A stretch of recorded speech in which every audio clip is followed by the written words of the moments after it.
부활을 알리는 자로 살아갑시다라는 제목인데, 여러분 모두 아다시피 오늘 부활주일이죠.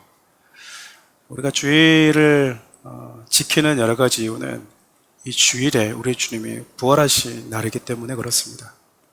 가끔 왜 안식일을 지키지 않고 기독교는 주일을 지킵니까? 라고들 질문하는 이단들이나 그런 분들이 계시는데, 우리는 안식일을 주님이 부활하신 주일로 지키고 있습니다.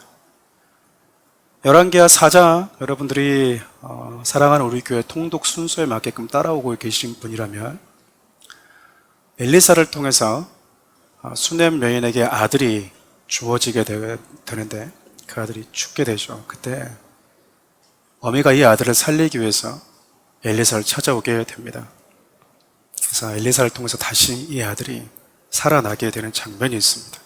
뿐만 아니라 여러분, 신약을 보면 죽어가던 자기 딸을 살려보겠다고 예수님을 찾아왔다는 회당장 야이로, 이미 죽었음에도 불구하고 예수님이 다시 살리신 장면들, 죽은 지 사일이나 되어서 시체에 썩는 냄새가 났던 그 나사로를 그 슬픔의 현장 가운데서 함께 그 슬픔에 참여하시면서 일으키셨던 예수님의 모습, 성경에 이처럼 죽어가고 있었거나 이미 죽은 자를 살린 장면이 많이 등장을 합니다.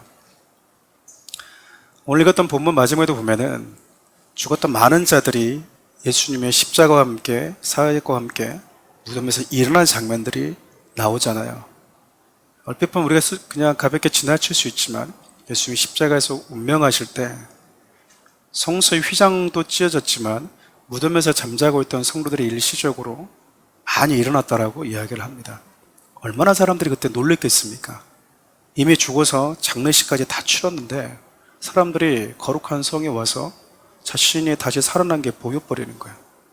물론 다시 살아나지 않았으면 좋겠다고 생각하는 분들도 주위에 계시겠지만, 여러분 진짜 죽었다고 눈물 흘리면서 슬픔의 이별로 보내는데 그 사람이 여러분 교회에서 딱 보이게 되면 여러분 기분이 어떨 것 같아요? 궁금하지 않겠습니까? 별로 안 궁금할 수도 있어요. 죽었다 살아나온 사람이 눈앞에 있어도 별로 우리는 감흥이 없을 수도 있지만, 일반적으로는 죽었다가 살아난 사람이 갑자기 왔더니 기타를 치면서 찬양을 하고 있거나 예배 드리고 있는 모습을 보면 처음엔 놀랬다가 도대체 무슨 일이라고 물어보지 않겠어요? 그들이 다 뭐 했다는 얘기입니까? 자기를 일으키신 예수 그리스도의 생명에 대해서 이야기했다라는 것이죠. 죽음을 여러분 직간접적으로 경험하는 자들에게 있어서 죽음은요, 피할 수 없는 운명이에요. 그리고 저주입니다. 그리고 아무리 발버둥 쳐도 내 힘으로 어찌할 수 없는 절망이고요. 그 앞에서 우리가 할 수 있는 건 눈물 흘릴 수밖에 없는 극한 슬픔이 바로 죽음이 가지고 있는 특징입니다. 아무리 쿨하고 싶어도요, 죽음이라고 하는 이 질병에 딱 걸리게 되면, 그리고 임종을 앞둔 당사자 앞에서의 죽음은 정말 만나고 싶지 않은 불청객과 같다, 그 말이죠. 사람들이 여러분 인정하지 않고 살아갈 뿐이지, 아이러니하게도 우리 주위에 있는 수많은 크고 작은 병원들이 우리에게 주고 있는 메시지가 뭡니까? 사람은 살고 싶어 한다. 살고 싶어 한다. 가장 불행하고 불쌍한 사람이 누구냐면 살고 싶어 하지 않는 사람이에요. 병원에 있어도 난 약 안 먹을래, 병원 안 갈래. 근데 저렇게 병원이 많이 생겨나는 이유가 뭘까요? 사람이 살고 싶어 하기 때문에, 살고 싶어 하기 때문에. 생각해보면 기쁨과 웃음과 감동이 있는 곳은 생명의 탄생되는 현장이겠지만, 반면에 눈물과 슬픔, 절망 가득한 그 현장은 그 죽음이 있는 장례식장이 아닐까 싶어요. 따지고 보면 저와 여러분들이 누리고 있는 크고 작은 행복은 다 생명에 전제되어 있기 때문에 누릴 수 있는 것들이 아니겠습니까? 만일 저와 여러분들이 이 죽음을 이길 수 있다면 얼마나 좋겠어요. 하지만 우리가 장례식장에서 우리가 깨닫고 돌아오는 게 있잖아요. 물론 술만 마시고 돌아온 분들도 있어요. 그렇죠? 사랑하는 사람과 유혈 앞에서 술만 마시고 돌아오는 이 문화가 얼마나 비련한 문화인지 사람들이 모르는 것 같아요. 적어도 그 현장에 갔다면 뭘 알고 와야 됩니까? 내가 아무리 사랑해도 내가 지켜줄 수 없다.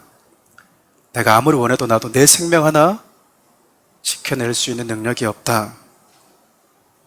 왜냐하면 죽음은요, 저와 여러분들의 일상을 멈춰버리는 능력을 가지고 있기 때문에 그래요. 당장 죽음이라고 하는 질병에 걸리면 우리는 일상을 다 내려놓고 당장 뭐 하냐면 환자복으로 갈아입고 병원에 입원해서 치료받는 데 집중하기 때문에 그렇습니다. 중요한 일이 아무리 많아도 생명보다 우선되는 건 없다라는 것이죠. 앞서 얘기했던 것처럼 만약 여러분들에게 누군가를 살려낼 수 있는 능력이 있다면 여러분들은 사랑하는 사람들을, 내가 원하는 자들을 계속 내 곁에 두고 싶어 하고 싶지 않겠어요? 요즘 애완견을 참 많이 키우는 시대가 됐잖아요. 그래서 애완견을 부를 때 딸, 아들로 많이들 부르잖아요. 그래서 애완견이 죽을 때 정말 슬퍼하는 분들 참 많이 만났습니다. 정말 많이 만났어요. 이제 뭐 애완견 키우는 걸 가지고 참 뭐라고 하기가 참 어려운 시대가 된 건 사실인 것 같아요. 그러나 우리가 애완견을 키우더라도 그리스도인들은 사랑하고 보듬어 내더라도 한 영혼의 생명의 소중함보다 더 소중히 여기서는 안 된다고 생각해요. 가끔씩 그렇게 얘기하는 것들이 애완견을 멸시하라는 의미가 아니지 않습니까? 기독교인들만큼, 복음이 있는 사람들만큼 생명을 사랑하는 사람들은 또 없을 테니까요.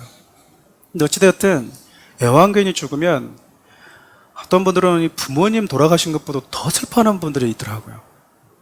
그래서 이 애완견의 기일을 지키는 거야. 몇 주년. 네가 떠난 지가 몇 년 됐구나. 그만큼 그 사람들이 뭐 했다라는 거예요? 애완견을 사랑했다라는 거잖아요. 근데 그에게 능력이 있으면 다시 얘를 뭐 할까요? 내 곁에 두겠죠. 사랑하는 자녀들이 아파서 고통스러워하는 것을 곁에서 지켜만 보고 있는, 간호만 하고 있는 어머니에게 있어서 유일한 소망은 자녀의 생명의 회복이 아니겠습니까? 아무리 과학 문명이 발달해서 인간의 수명이 10년에서 20년 늘어났다 해도 결국 부자나 가난한 자나 똑똑한 자나 그러지 못한 자 모두 다 죽음이라고 하는 운명을 피할 수 없다라고 하는 것은 매 마찬가지입니다. 이것이 전도서의 기자의 표현을 빌리면 해 아래 사는 모든 인간들에게 있어서 한계이고 운명인 것이죠. 어쩔 수 없이 수긍하면서 살아가고 있을 뿐 인간은요, 생명에 대한 갈망을 가지고 있어요. 그러나 결코 피할 수 없는 것이 또한 죽음이기도 합니다. 여러분, 모든 질병들을 치료할 때 가장 중요하게 보는 것 중에 하나가 뭐냐면 이 질병의 원인이에요. 코로나가 처음 왔을 때 이 코로나가 어디서 시작됐는지 그 근원지를 찾으려고 했던 건 역시 그것을 알아야지 치료제를 만드는데, 해결책을 제시하는데 중요하기 때문에 그런 거였겠죠. 원인을 알아야지 여러분 해결책을 제시할 수 있지 않겠습니까? 그러면서 여러분은 사람들이 뭐 하냐면 죽음을 피하고 싶고 죽음의 운명을 바꾸고는 싶은데 그 죽음의 원인이 뭔지 사람들이 잘 모른다라는 거예요.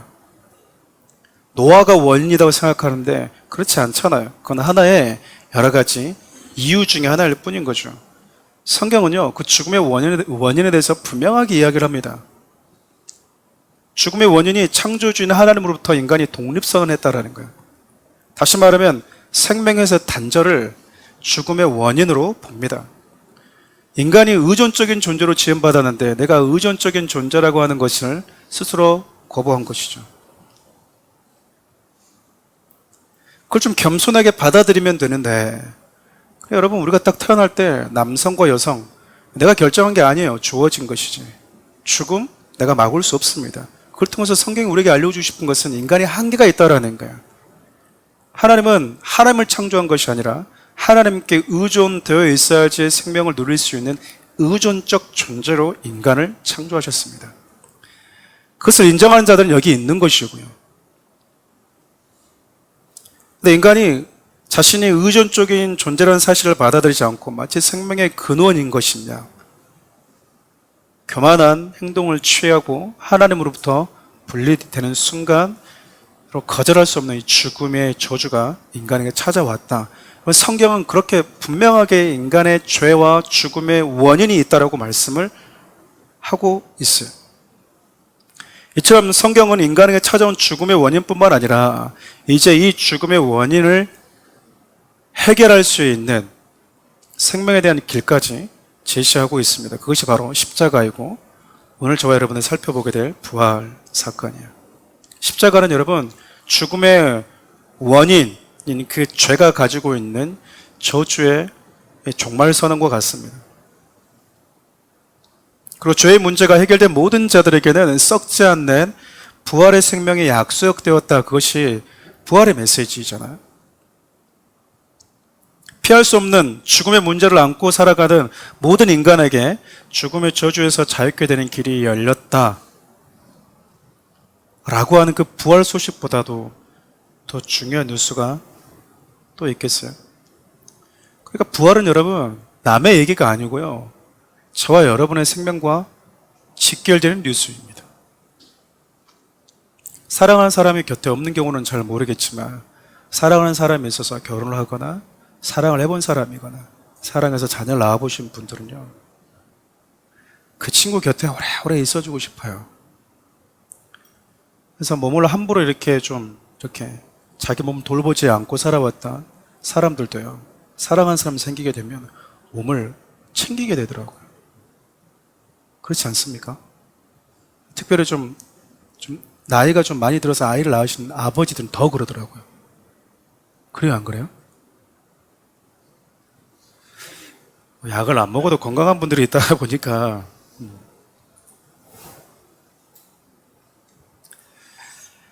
근데 여러분, 예수님께서 저와 여러분들에게 주셨던 이 부활의 생명, 죽음보다 강한, 죽음을 밟고 일어설 수 있는 그 부활의 생명을 주셨던 이유가 있어요.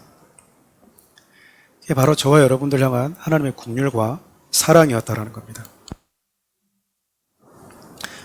그러니까 여러분, 저와 여러분들을 바라보실 때 하나님이 다시 살려서 당신 곁에 두고 싶어하는 주님의 그 마음과 우리를 향하는 긍휼과 사랑에서 우리의 생명이 시작되었다라는 거예요. 하나님의 그 결정에서, 그 선택이 저와 여러분을 살게 하셨다라는 거죠. 여러분, 여기까지 문제가 있는 게 뭐냐면, 창조주 하나님께서 우리를 살리시려면 그분이 만드신 몇 가지 영적, 법적 절차를 반드시 거쳐야 했다라는 겁니다.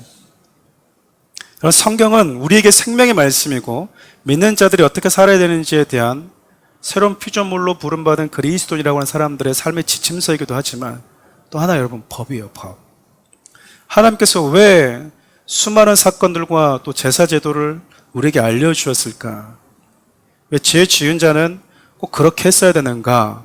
그게 여러분, 하나님이 정하신 죄와 죽음이라고 하는 것에서 벗어날 수 있는 그분이 정하신 법칙이기 때문에 그렇습니다.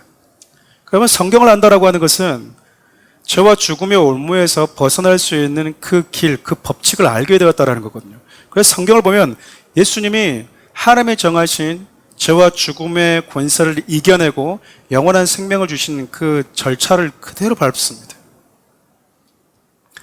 여러분, 영적 세계에서 그 법칙을 알고 있던 사단이 그래서 참소를 못하는 거예요. 참소를 못하는 거예요. 왜 불법을 행하십니까? 라고 말을 못하는 거예요. 권력자는 그래도 됩니까? 라고 말을 못하는 거죠. 그러니까 당신이 기준이라고 말할 수 있습니까? 라고 참소를 못한다라는 거예요. 우리가 매년마다 고난주간을 지나고 부활절을 지키면서 우리가 무엇을 깨닫게 되죠? 내게 주어진 구원이, 그 은혜가 당연하게 주어진 것이 아니라는 거예요. 우리 이제 나이가 들면 철들었다는 말을 많이 하잖아요. 진짜 너 철들었다. 철들었다. 그 이야기는 부모의 사랑에 대해서 이해하고 공감하고 감각하는 이 인지 능력이 생겼다라는 거잖아요. 근데 생각해보면 그 인지 능력이 없었을 때도 그는 그런 사랑을 받아왔어요. 그렇지 않나요? 내가 알았든 몰랐든 관계없이 그 사랑을 어렸을 때부터 전폭적으로 받아왔다, 그 말입니다. 근데 어느 순간 어떤 계기를 통해서 그 사랑을 알게 될 때 우리는 내가 컸구나, 내가 철들었구나라고 이야기를 하는 거예요.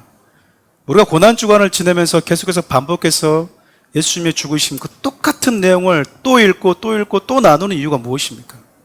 저와 여러분들에게 주어진 그 죄의 대속함이라는 죄의 대가가 그분의 죽으심으로 인한 지불되었다라는 거야. 그분의 사랑의 수고가 전제되었기 때문에 가능했다 그 말이죠. 부활이 우리에게 알려주는 것은 그분이 우리에게 주신 생명이 어떤 생명인가, 그리고 그리스도인이라고 부름받은 저와 여러분들, 이제 우리는 어떤 삶을 살아야 하는가. 왜냐하면 모르고 살아가는 자들이 아니라 이제 죄의 원인과 그 죄와 죽음에서 회복된 그 비결이 무엇인지 알게 된 그리스도인들에게는 책임이 있기 때문에 그래요. 그것을 보통 교회에서 자주 사용하는 용어를 빌리면 사명이라고 이야기를 하는 겁니다. 사명. 모든 그리스도인들이라고 하는 것은 다 예수 그리스도의 죽음과 부활을 경험한 자들, 죄의 원인과 유일한 생명의 길을 알게 된 자들, 그들에게 거룩한 책무가 있다. 그것이 바로 사명인 것입니다. 어쩌면 먼저 생명을 얻은 자들에게 주어지는 당연한 책무이겠죠. 사도행전 24장 21절 말씀 함께 읽어볼까요?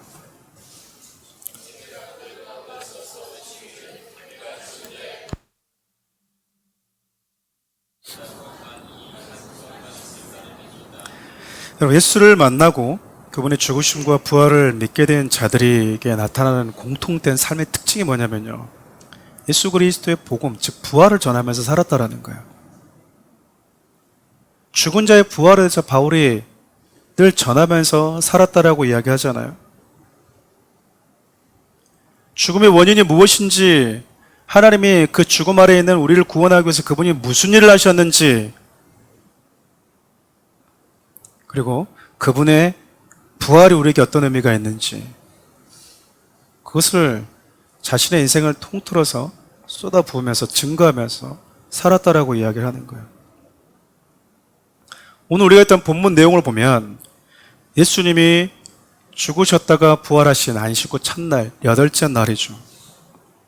예수님의 무덤을 방문했다가 가장 먼저 예수 그리스도의 부활의 증인이 된 여인의 이야기가 등장을 합니다. 이들 여러분, 예수님의 무덤으로 방문했는데 방문했던 이유는 딱 한 가지였잖아요. 여성들이 겁이 없어요, 보면.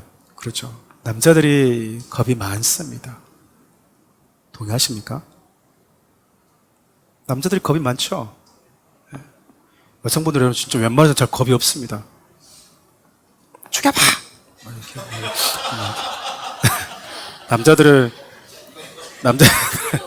남자들은 겁이 많으니까 뭐예요? 집에서 자기 아내한테만 큰 소리 치잖아요. 밖에 나가면 말 한마디 못해. 당신 나가서 얘기해봐. 괜찮아. 내가 나가면 큰일 벌어지니까 안 가는 거야. 다 아내가 가서 아내가 다 해결합니다. 돈 없으면 뭐요? 돈 빌려달라는 말도 못해. 아내한테 당신은 빌려. 내가 또 가. 2번, 3번 가서도 다 돈을 빌려오는 능력은 다 아내들에게 있습니다. 쟤들은 지금 무서워가지고 못 오고 있잖아요. 가서 또 무슨 일이 벌어질까. 3일밖에 안 지나서 꽁꽁 숨어 있는데, 근데 여성들은 주님을 그리워하는 그 마음이 자기들의 발걸음을 사람들이 다 끝났다고 하는 그 무덤까지 모여주는 거예요. 거기까지 그 발걸음을 이렇게 인도하고 있었잖아요. 그래서 그 여인들이 무덤에 딱 왔더니 무덤이 비어 있는 거예요. 그러니까 예수님의 부활은 우리에게 영원한 생명을 주시는 분이다. 그분이 유일하게 우리에게 영원한 생명 주시는 분이다라고 알려주는 사건이 있잖아요. 근데 앞서 우리 찬양 인도하시는 우리 집사님도 말씀하셨지만, 세상이요, 예수님을 그럴싸하게 4대 성인의 반열에다 딱 올려놓습니다. 저와 여러분들의 4대 성인은 올라가면 가문의 영광이지만, 그렇죠, 관심 없이 사는 게 참 좋긴 좋습니다. 무관심하면서 4대 성인에 가든 말든 무관심한 사는 게 좋긴 좋은데 4대 성인이 되려고 하니까 힘든 거지. 어찌됐든 가만히 있어도 4대 성인으로 올려놓는 평가를 받는 사람도 있잖아요. 괜찮아 보여요. 근데 여러분, 우리는 예수님을 4대 성인 중에 한 분을 믿지 않거든요. 죄와 죽음의 문제를 해결하는 하나님으로 인정하지. 왜냐하면 4대 성인의 세 분은 뭐하냐면 죽음의 문제를 해결하지 못하는 인간이라고요. 우리가 예수님을 하나님으로 믿는 이유는 그분이 우리에게 생명을 주신, 새로운 생명을 재창조시켜 주신, 아담과 하와에게 생기를 불어넣었듯이 우리에게 생명을 주신 분이라고 믿기 때문에 그래요.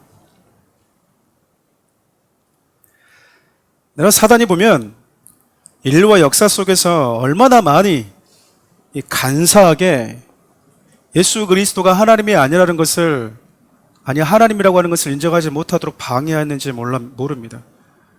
그리고 고난주간에 함께 말씀을 나눴을 때도 얘기했었는데요. 예수님의 십자가 죽음 앞에 양 옆에 두 강도의 십자가도 함께 세워버렸어요. 뭘 의미하는 걸까요? 우리에게는 특별한 의미가 있는 죽음이고 십자가인데 양 옆에 강도의 십자가도 함께 매달아 놓으면서요, 예수님의 죽음이 일반 사람들, 강도의 죽음과 별반 다를 법 없다고 치부해버리는 거예요. 평가절하해버리는 거죠. 사단이 여러분 이런 방식으로 복음을 진짜 가볍게 이렇게 치부해버릴 때가 참 많습니다. 근데 성경은 예수님이 우리에게 죽음을 이기고 부활하신, 우리에게 유일한 생명 주신 분이라고 기록을 하고 있는 거예요. 본문이 여러분 영원한 생명 주신 예수님께서 부활하신 이후에 일어났던 몇 가지 사건을 다루고 있는데, 이 사건을 통해서 영원한 부활 생명을 가진 자들은 어떤 삶을 살아야 되는지 좀 생각해 보려고 합니다.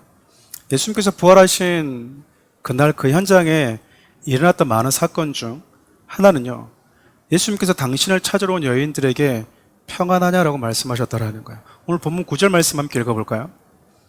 예수께서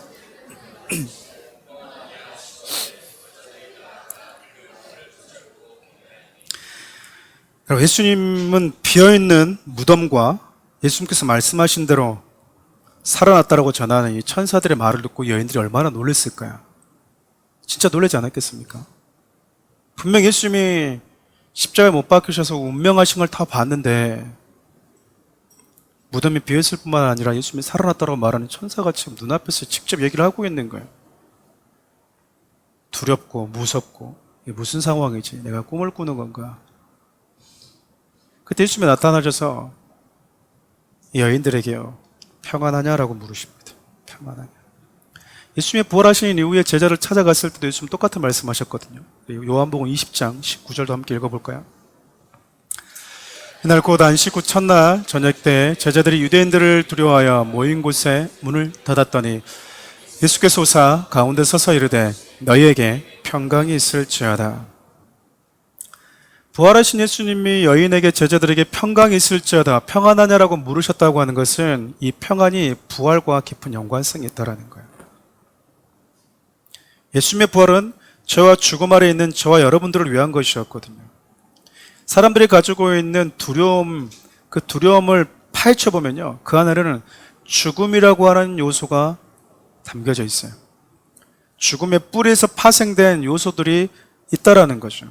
여러분들이 두려워하고 있을 때 한번 찾아보세요. 내가 왜 이렇게 두려워하지? 초조하고 불안해하지? 라고 보면 결국 궁극적으로 죄와 죽음이라고 하는 뿌리가 파생된 거기서 나온 것들일 때가 대부분이에요. 그러니까 결국 인간에게 주어지는 참된 평강은요, 이 죄와 죽음의 문제가 해결되지 않고는 불가능하다라는 겁니다.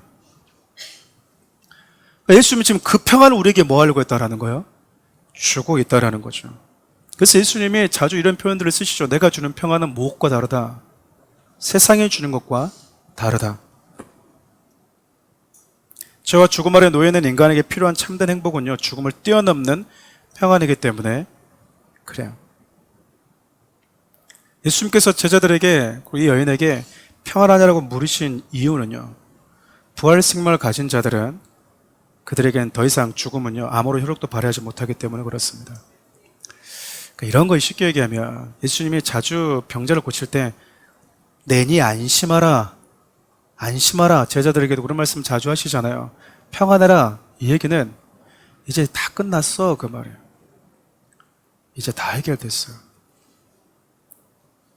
그 말을 들을 때 여인들의 제자들이 무슨 의미인지도 몰라요. 도대체 우리 주님이 하신 일이 무슨 의미가 담겨져 있는지도 몰랐어요.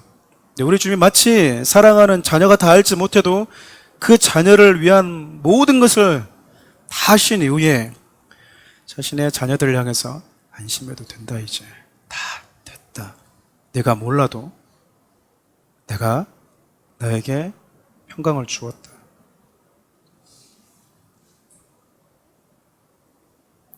여러분, 예수 그리스도의 부활을 경험한 자들이십니까? 예수 그리스도의 부활 생명이 있는 자들이세요? 여러분, 평안하십시오. 평안하시라 그 말이에요. 왜 세상이 줄 수 없는, 세상이 가지고 있는 그 어떤 두려움보다 더 큰 평안을 가지고 있는데 자꾸 세상의 작은 일 가운데 이렇게 두려워하고 평안을 잃어버리고 불안해하냐 그 말이에요. 돈이 좀 부족하셔서 불안하셨습니까? 돌아보면 여러분 다 지금까지 먹고 살아왔어요. 돈이 없었을 때 여러분 다 하루 3끼 먹었습니다. 가끔 이런 얘기 하면은 돈 많을 때 저런 목사님처럼 2끼밖에 안 먹었는데요. 참 그런 분들하고 얘기하면 참 힘들죠. 여러분, 만약에 나는 가난해서 하루에 3끼를 못 먹고 1끼밖에 못 먹고 있습니다. 그럼 저한테 얘기를 하십시오. 저한테. 제가 쌀 팔아 드리겠습니다. 근데 여러분, 우리가 돌아보면 어떻게 지나가지? 어떻게 살아오지라고 했는데 돌아보면 다 지나왔어요. 다 지나왔어요. 근데 똑같은 두려움과 똑같은 일이 생기면 우리 마음에 똑같은 초조함이 찾아온다 그 말이에요. 똑같은 초조함. 두려워하고 있고 예수님이 이제 떠나셔서 죽으셔서 다 끝났다라고 생각하는 그 절망 가운데 있는 자들에게 우리 주님 평안하라고 말씀하십니다. 무슨 일인지 모를 거예요. 무슨 의미가 담겨 있는지 모를 겁니다. 내가 지금 말하는 평안은, 내가 너에게 주고 싶은 이 평안은 결국 내가 이 땅에 오셔서 너에게 주고 싶었던 진짜 생명은 이 평안이었다라는 거잖아요. 이 평안이었다. 나 이거 너에게 주고 싶었다. 이제 누구도 너를 두렵게 하거나 불안해하거나 초조하게 할 수 없다. 너를 절망시킬 수 없다. 우리 주님이 주신 평강입니다. 근데 여러분, 예수님이 부활하신 이후에 사랑하는 자들에게 평강을 주셨던 반면에 그 예수님의 평강에 담겨져 있는 예수님의 부활 소식을 왜곡되게 만드는 사탄의 전략도요, 함께 있었습니다. 예수님의 부활로 사단이 여러분 얼마나 발빠르게 움직이는지 한번 보십시오. 예수님의 부활이 분명한 사실임에도 불구하고 거짓말이다라고 하는 거짓 뉴스를 생산해내는 거예요. 정말 요즘에 우리 TV 틀면 거짓 뉴스가 많아서 무엇이 사실인지 진짜 헷갈리잖아요. 무슨 뉴스를 봐야 될지도 모를 정도잖아요. 거짓 뉴스의 생산이 본고지가 원조가 바로 사탄이라는 거예요. 사탄은요, 예수님의 부활과 함께 자기 양손에 들려져 있던 죄와 죽음이라는 권세를 다 잃어버렸어요. 그동안에 여러분 이것들이 정말 사람들을 굴림하게 만드는 권세였거든요. 가끔씩 경제 파탄으로 어려운 국가들이 있어요. 베네수엘라 같은 나라도 보면 그렇잖아요. 이 수많은 지폐 덩어리가 있는데 경제가 어려워지니까 그냥 종이떼기로 바꿔버리잖아요. 사단이 예수님의 부활 전까지는 죄와 죽음의 권세를 가지고 인간의 굴림이 왔는데 예수님이 부활하시면서 이 모든 것들이 종이 휴지 조각처럼 돼버렸다 그 말입니다. 더 큰 문제가 뭐냐? 100번 1000번 양보해서 예수님은 하나님이시니까 그럴 수 있다고 쳐. 그래, 나보다 더 권세 있는 분이라고 쳐. 3일 천하가 끝났네. 내가 왕인 줄 알았는데 서열 정례 다시 들어가면 되지. 그럴 수 있는데 문제가 뭐냐면 예수를 믿는 모든 사람도 사단의 입장에서는 한 번도 경험해보지 못한 치욕을 그들로부터 경험하게 된다는 게 문제예요. 예수 믿는 자, 그리스도 아닌 자들은 똑같이 사탄보다도 더 강한 권세를 가진 자가 되어버렸거든요. 이때 여러분, 마귀가 할 수 있는 게 뭘까요? 양손에 그 강한 절대적 능력, 권세를 가지고 있는데 이게 종이 휴지 조각처럼 되어버렸을 때 사탄이 한 게 뭔 줄 아세요? 할 수 있다면 예수 그리스도의 부활 소식을 왜곡시켜야 되겠다. 왜곡시켜야 되겠다. 우리 본문 11절부터 13절 말씀이 바로 그 내용입니다. 함께 읽어볼까요? 여자들이 갈 때 경비병 중 몇이 성에 들어가 모든 된 일을 대제사장에게 알리니 그들이 장로들과 함께 모여 의논하고 군인들에게 돈을 많이 주며 이르되 너희는 말하기를 그의 제자들이 밤에 와서 우리가 잘 때 그를 도둑질하여 갔다 하라. 여러분, 예수 그리스도의 부활을 가장 먼저 본 사람이 누굴까요? 예수님의 부활을 가장 먼저 본 사람이 누구예요? 이 경비병들이에요. 경비병들.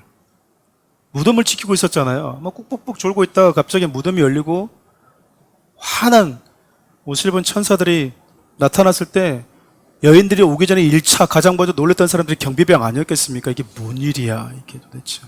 죽은 시체처럼 돼버리잖아요. 너무 무서워서. 여인들은 놀랐겠지만 여러분, 이들보다 더 놀랐던 사람이 경비병들이었다니까요.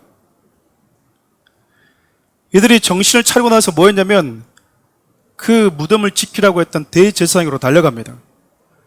자신이 본 걸 다 얘기를 하는 거예요. 상세하게. 내가 꿈인지 환상인지 모르겠는데 무덤이 열리고 예수가 부활하고 천사들이 좌우에서 예수의 부활을 알렸다고. 그 있는 그대로 말했는데 대제사장이요, 믿질 않습니다. 아니, 그 사실을요 받아들이질 않아요. 오히려 예수님의 부활을 직접 보았던 경비병들을 돈으로 사서 매수해버립니다. 그러니까 거짓 진리를 퍼뜨리게 만들어버린 것이죠. 예수의 제자들이 간밤에 와서 예수 시체를 도둑질해 갔다고 그래라. 만일 그로 인해서 너희들이 제대로 이 무덤을 지키지 못한 걸로 인해서 너희들이 피해가 간다면 우리가 다 뒤탈을 감당해 줄 테니까 이 돈 받고 그렇게 전해라. 대제사장이 왜 이렇게까지 했을까요? 예수님이 십자가에 매달렸을 때 뛰어내려봐라 그러면 우리가 믿겠다라고 했는데 거기서 뛰어내리지 못했어서 못 믿었다? 오케이. 그런데 여러분, 부활했으면 뭐 해야 될까요? 믿어야 되는 거 아닐까요? 항상 이런 걸 볼 때마다 느끼는 게 뭐냐면, 여러분, 저와 여러분들이 하나님을 보지 못했음에도 불구하고 그분을 믿고 있다고 하는 건 진짜 은혜예요. 믿음이 참 선물이라는 걸 더 많이 느끼게 되거든요. 근데도 대제사장이 현장에서 만약에 제자들이 와서 예수가 살아났다네, 부활했다고 말하면 거짓말 하는구나 라고 말할 수 있지만, 이 경비병들 왔으니까 확실한 거 아닙니까? 근데 예수의 부활보다 자신이 누리고 있는 것들이 더 소중했어요. 백성들의 이 마음을, 그 마음이 예수님께 향하는 게 너무 싫었잖아요. 시기심 때문에 넘겨줬다는 걸 잘 알고 있었다고요, 빌라도도. 그동안 자기들이 백성 위에 굴림해 왔잖아요. 십자가 매달면서 유대인들을 향해서 말하고 있는 거예요. 너희들도 다 알고 있듯이 율법에서 나무에 매달린 자는 결코 하나님의 저주받은 자이기 때문에 우리의 구원자가 될 수 없다. 이걸로 끝난 거야. 그렇구나. 나무에 매달렸네. 그동안에 뭐 병자를 고치고 죽은 자를 일으켜서 메시아인 줄 알았는데 어디서 분별을 해버린 거야, 이 사람들이. 나무에 달렸어? 에이, 저주받은 자네. 우리의 구원자가 될 수 없네. 큰일 날 뻔했습니다. 미혹받을 뻔했습니다. 당신이 분별하게 해서 고맙습니다. 그 나무에 매달렸다고 하는 그것이 명분이 됐거든요. 다 끝났다고 생각했습니다. 예수님이 부활했다고 말을 전하는 것이죠. 문제가 더 커지는 거예요. 예수를 십자가에 못 박아야 된다고 주장했던 대제사장과 사두개인의 서기관들, 백성의 장로들까지 여러분 진짜 다 벗어야 되는 거예요.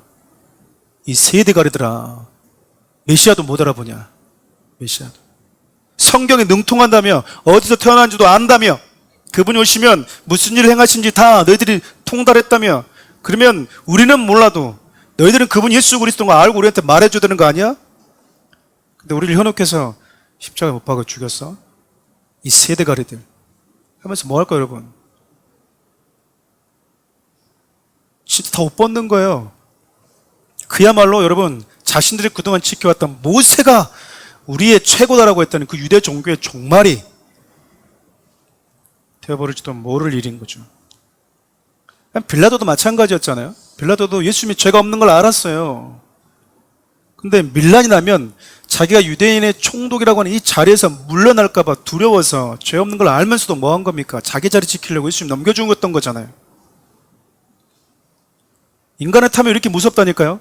빌라도도 자기 자리를 지키기 위해서, 백성의 대제사장들도 예수님이 살아나서 부활해서 그것이 나에게는 아무런 상관이 없다 그 말입니다. 살아나면 뭐 할 건데, 부활했으면 뭐 할 건데, 내가 그동안 지켜왔던 이것이 무너질 판인데, 예수님이 부활했으면 뭐 할 건데, 살아났으면 뭐 할 건데, 예수님의 제자들이 가져가면 뭐 할 거고, 진짜 부활했으면 뭐 할 건데, 나한테 이게 두툼한 꽁돈이 생겼는데, 경비병과 여러분 다를 바가 뭐겠어요? 눈을 감고 돈을 받고 눈을 감아버린 자나, 자신들이 원하는 지키려고 했던 자신만의 왕국을 포기하지 못해서 예수님이 부활했음에도 불구하고 사단의 도구가 되어서 왜곡되게 부활의 소식을 변질시켰던 자들이나 뭐가 다르겠습니까?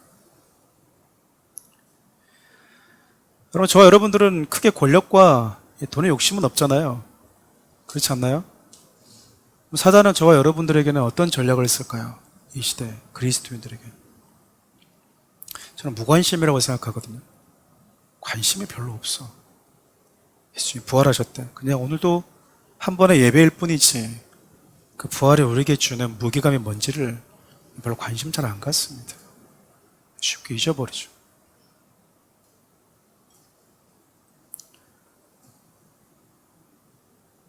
그냥 내가 살아가고 있는 이 안락한 삶이 너무 편하고 좋은 거예요. 예수님이 내 삶 가운데 들어오는 건 불편합니다. 여러분, 하나님의 말씀을 좋아하십니까? 진짜 하나님의 말씀을 좋아하십니까?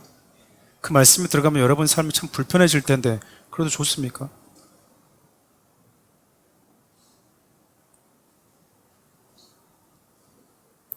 예수님이 십자가에 죽으셨다는 사실을 알고도 여러분 우리가 무관심하면서 살아가고 있다면 우리도 별로 대제사장과 경비병들과 별반 다를 바가 없지 않겠어요? 결국 인간의 탐욕의 결정판이 예수 그리스도의 부활을 거짓으로 희석시켜버렸습니다. 하나님이 인간을 창조하셨을 때도 그 인간의 탐욕이 하나님처럼 되려고 했던 그 탐욕이 나만의 왕국에서 살고 싶다고 하는 그 탐욕이 하나님의 영원한 생명에서 단절시켜 버렸는데 지금 예수 그리스도를 통해서 우리에게 새로운 생명을 주시고 있는 이 순간에도 또 다른 탐욕으로 인해서요 예수님의 부활이 왜곡되게 전해지고 있었던 거예요. 우리 15절 말씀 함께 읽어볼까요? 군인들의 돈을 받고 가르친도라 했으니 이 말이 오늘날까지 유대인들 가운데 두루 퍼지니라. 예수님이 부활하셨음에도 불구하고요 그것이 있는 사실 그대로 전해지는 것이 아니라 오히려 예수 그리스도가 살아난 게 아니라 제자들에 의해서 예수님의 시체를 도둑질해 갔다고 하는 거짓 소문이 더 큰 이슈화가 돼버린 거예요.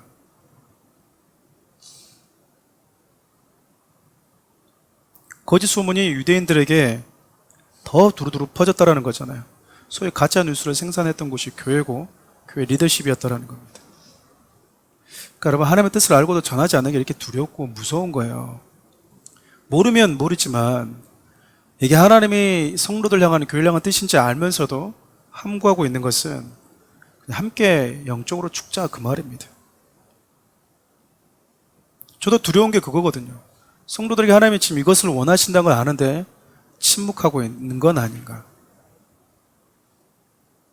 그럼 이들과 뭐가 다르겠습니까? 당시 여러분 대제사장과 사두개인 서기관 백성들의 장로들 이들은 다 남성들이었고요. 이들이 가지고 있는 권력과 힘은 유대인들이 거의 절대적이었습니다.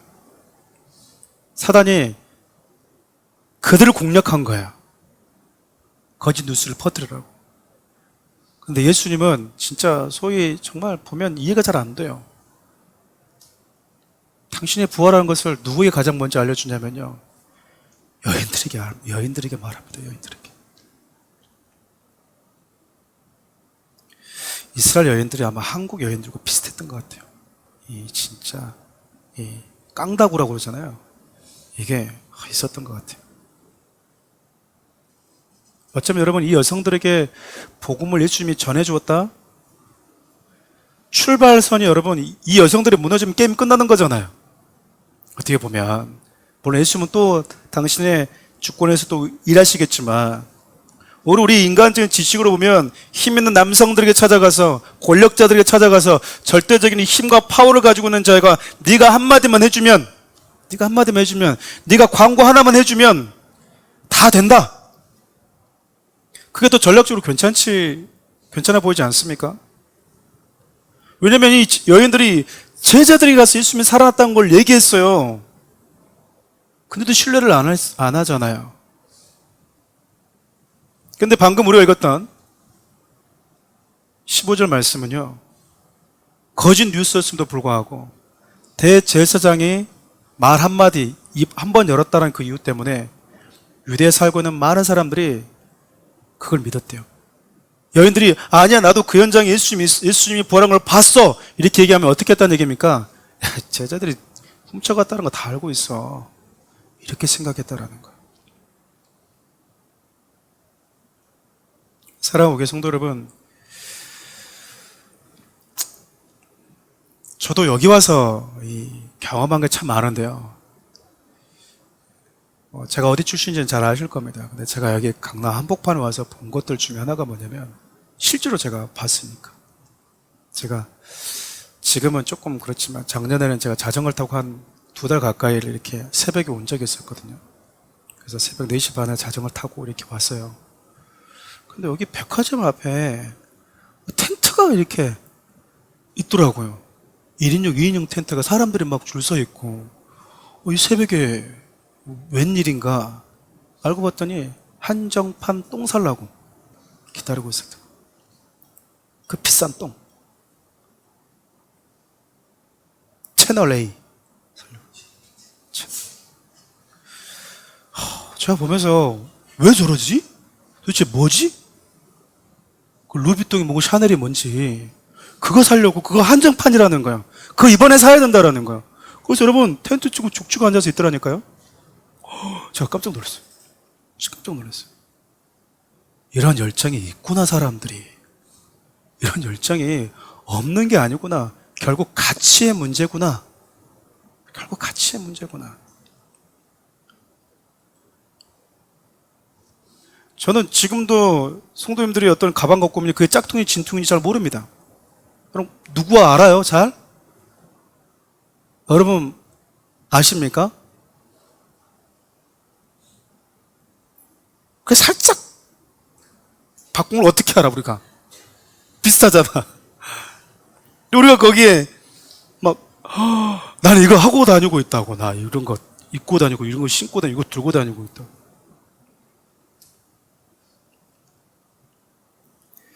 한번 생각해 보십시오. 여러분 인생의 가치는 어디 있어요?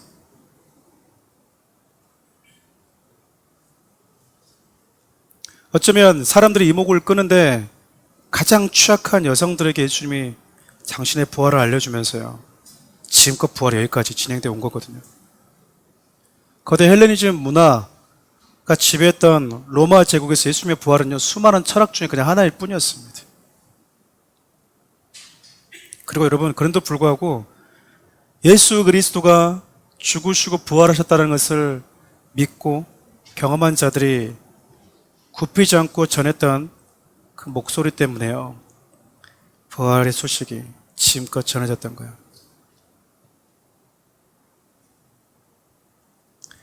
저와 여러분들 여기 침묵하면 안 된다, 그 말입니다. 사도행전 20장 26절 27절 말씀 마지막으로 읽고 말씀 마무리하겠습니다. 함께 읽어볼까요? 그러므로 오늘 여러분에게 증언하거니와 모든 사람의 피에 대하여 내가 깨끗하니 이는 내가 꺼리지 않고 하나님의 뜻을 다 여러분에게 전하였습니다. 여러분, 소위 그 잘 나가던 바울은 예수님 믿고 인생 망친 사람입니다. 세상적으로 보면. 왜 그거 예수 믿고 사도 된다고 그래가지고, 안 그랬으면 덕망 있고 사회적으로 사람들이 존경받으면서 선생님 하면서 따라다닐 제자들도 많을 텐데, 예수 만나서요 진짜 인생 망친 사람 중에 하나예요, 세상적으로 보면. 바울은 오늘 뭐라고 얘기하냐면, 나는 모든 사람들의 피에 대해서 깨끗하다. 무슨 얘기일까요? 자기는 말해 왔다라는 거예요. 그들이 듣든지 안 듣든지, 그들이 믿든지 안 믿든지 관계없이 자기는 부활에 대해서 말해 왔다라는 거예요. 여러분, 저는 적어도 여러분들이 알고 있는 지인들과 가족들의 생명의 피에 대해서 깨끗했으면 좋겠어요. 왜 우리가 전하지 못하는가 생각해 보면 하나님의 영역을 자꾸 침범하기 때문이거든요. 하나님의 이 영역을 믿을까? 안 믿을까? 그 우리 영역이 아니거든요. 농부는 씨앗을 심고 물을 주는 것까지 자기 영역이지 자라게 할 수 있는 능력은 없습니다. 하나님 우리에게 너 그에게 반드시 믿게 해 라고 말한 적이 없어요. 전하라고 했지. 만약 하나님 우리에게 무조건 믿게 그랬으면 우리는 진짜 절망적이었을 거예요. 근데 우리에게 하나님 그걸 요구한 게 아니고요. 그냥 전하기만 해. 전하기만 해. 알려주기만 해. 알려주기만 해.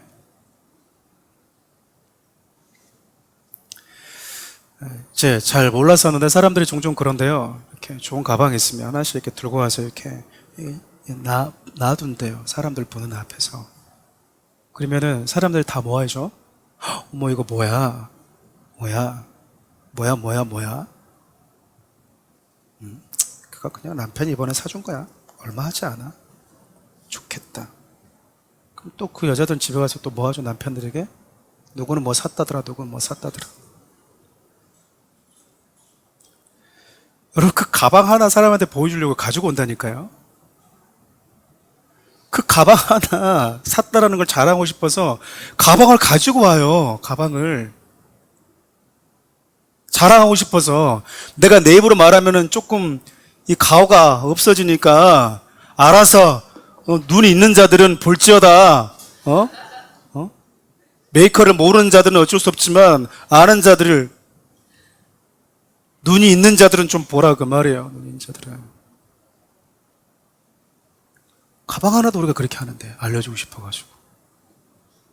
부활의 생명을 경험한 우리가 목사님 지금은 해도 소용이 없습니다.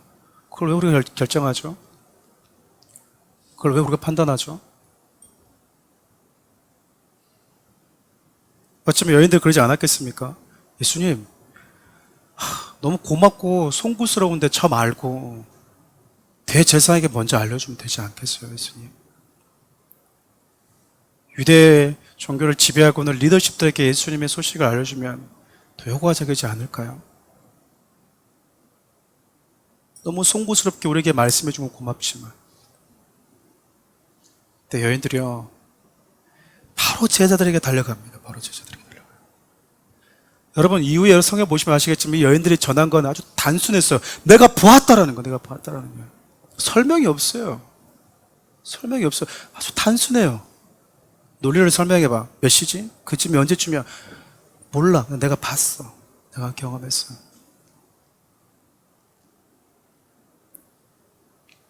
짤막한 그 유튜브를 본 적이 있었습니다.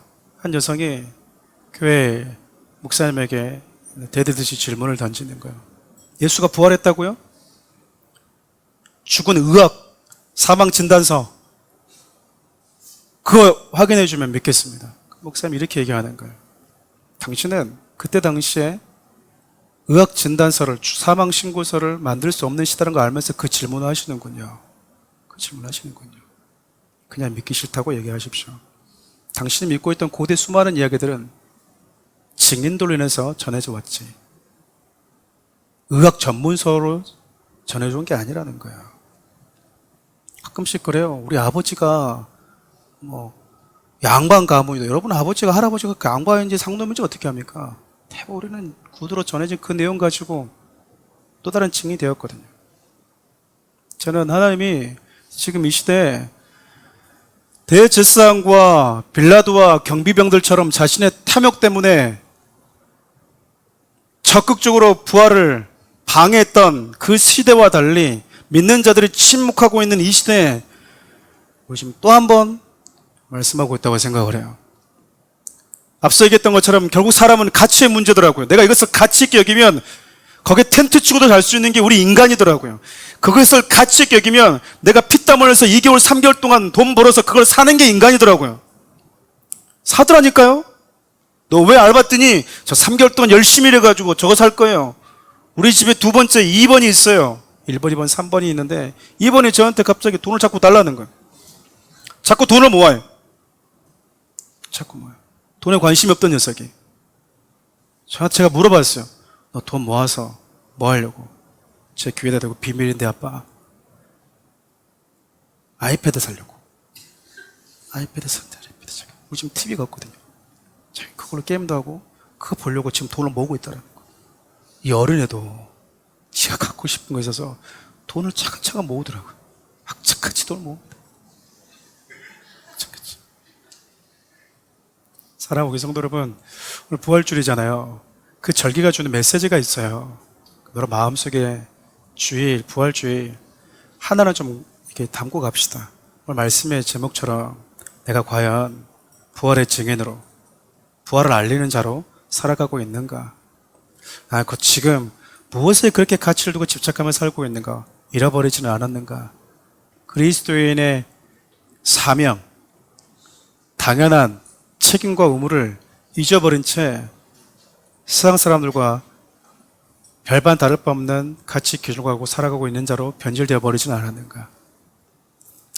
여러분, 주위에 있는 사람들에게, 가족들에게, 지인들에 있어서 그들의 생명과 피해에 있어서 바울과 같이 깨끗한 자라고 그렇게 살아갔으면 좋겠습니다.